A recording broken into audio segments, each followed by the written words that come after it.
শ্রীলঙ্কা এ দলের বিপক্ষে 5 ম্যাচে টি-20 সিরিজ জিতল বাংলাদেশ নারী এ দল। কলম্বোয় শেষ ম্যাচ 8 উইকেটে জিতে নেয় জ্যোতিরা। এটি এ দল হলেও টি-20 বিশ্বকাপের শেষ মুহূর্তের প্রস্তুতি নিতে জাতীয় দলের সব ক্রিকেটার নিয়েই শ্রীলঙ্কায় গেছে বাংলাদেশ। 5 টি-20 সিরিজটি জিতে নিয়েছে 4-1 ব্যবধানে।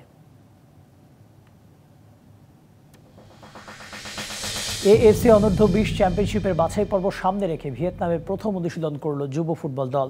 বৃহস্পতিবার হাইপং সিটিতে পৌঁছেই সন্ধ্যায় বৃষ্টির মাঝে অনুশীলন করে দল। আগামী শনিবার বাংলাদেশের মিশন শুরু হবে।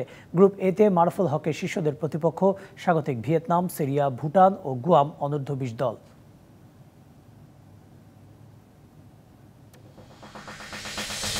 নতুন কোচ পেল রোনালদোর club Al Nassr. Saudi Pro লিগের ক্লাবটিতে যোগ দিতে যাচ্ছেন অভিজ্ঞ এই Italian coach Stefano Pioli. Portuguese coach Luis কাস্ত্রোর স্থলাভিষিক্ত হন তিনি। পিওলির হাত ধরে 2021-22 সেরিয়ায় চ্যাম্পিয়ন হয় এসি মিলান, খেলে চ্যাম্পিয়ন্স লিগের সেমিফাইনালে।